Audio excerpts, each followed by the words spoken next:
தமிழக வெற்றி கழகத்தினுடைய கொள்கை பரப்பு பொதுச் செயலாளரும் ஓய்வு பெற்ற ஐஆர்எஸ் அதிகாரியுமான அருண்ராஜ் எழுந்திருக்கிறார். அவரை கேட்ப நிறைய கேள்வி இருக்கிறது.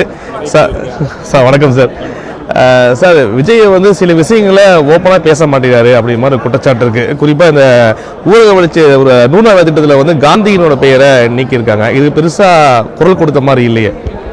இன்று சமத்துவ கிறிஸ்மஸ் விழாங்க. இது சம்மந்தமாக நீங்கள் கேள்வி கேட்டால் நல்லாயிருக்கும். நீங்கள் குறிப்பிட்ட விஷயத்தை அந்த விவகாரத்தை பற்றி நாங்கள் பேசியிருக்கோம். கண்டிப்பாக பேசுவோம். மாநில உரிமைக்கு தமிழ் மொழி உரிமைக்கு கண்டிப்பாக நாங்கள் தமிழக வெற்றிக் கழகம் எப்பொழுதும் குரல் கொடுப்போம். காந்தியோட பேர் நீக்கிது சரியா தவறா? கண்டிப்பாக தவறு தான். தேச தந்தை ஒருமுறை கொல்லப்பட்டார். அவர் ஆன்மா பலமுறை கொல்லப்பட்டிருக்கிறது. மீண்டும் ஒரு முறை அவரோட ஆன்மா கொல்லப்பட்டிருக்கு. இப்போ மத நல்லிணக்க கிறிஸ்துமஸ் விழாவை நடத்திடுங்க, இதே போல ஆளும் கட்சியும் நடத்துகிறது. இது ரெண்டு வித்தியாசமாக எப்படி பார்க்குறீங்க? நீங்கள் இந்த வித்தியாசத்தை நீங்கள் பார்க்கலாம். மக்கள் எப்படி ஆரவாரமுடன் ஒரு உணர்ச்சி பெருக்குடன் கொண்டாடுகிறார்கள். அதுதான் இது வித்தியாசமே. அதுதான் இது உண்மையான மத நல்லிணக்கத்தை போற்றும் ஒரு விழாவாக இந்த விழா இருக்கிறது. தமிழக வெற்றி கழகத்தின் மீது அந்த மக்களுக்கு, அனைத்து சமூகத்தை சார்ந்த மக்களுக்கும் அந்த நம்பிக்கை இருக்கிறது. உண்மையான சமூக நல்லிணக்கத்தை பேணும் கட்சியாக தமிழக வெற்றி கழகம் தான் இருக்கிறது.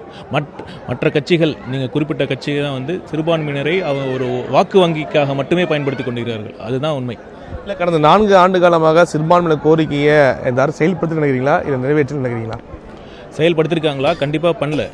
நீங்களே பார்த்துருப்பீங்க. இன்று பேசிய ஒரு அருளாளர் 4 வருடங்களாக போராடியும் எங்களுக்கான நாங்கள் கேட்ட கோரிக்கைகள் நிறைவேற்றப்படவில்லை என்பதை தான் அவர் குறிப்பிட்டிருக்கிறார்.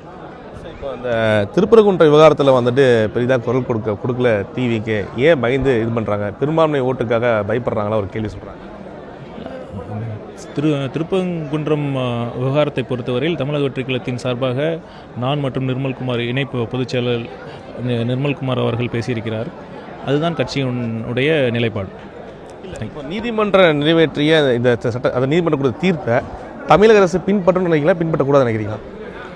இல்லை, பார்த்தீங்கன்னா தமிழக வெற்றி கழகத்தின் நிலைப்பாடு இருக்குல்ல, அது கரெக்டாக என்ன சொல்லணும்னா, தமிழக அரசு இந்த விவகாரத்தை சரியாக கையாளவில்லை. அது முறையாக அந்த சட்டம் ஒழுங்கை பேணி காத்திருந்தால் இந்த ஒரு அசாதாரண சூழ்நிலை வந்திருக்காது.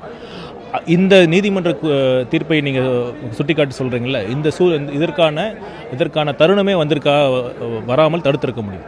பாஜக அரசியல் செய்யல நினைக்கிறீங்களா? இந்த பாஜக அரசியல் செய்துக்கிறீங்களா, அரசியல் செய்யல நினைக்கிறீங்களா? பாஜக கண்டிப்பாக 2 கட்சிக்கு அரசியல் பண்ணியிருக்காங்க. பாஜக ஒரு சைடு, திமுக ஒரு சைடு அரசியல் பண்ணிட்டு இருக்காங்க. தேங்க்யூ. தொடர்ந்து பல்வேறு கேள்விகளுக்கு அருண்ராஜ் ஓய்வு பெற்ற ஐஆர்எஸ் பதிலளித்திருக்கிறார்.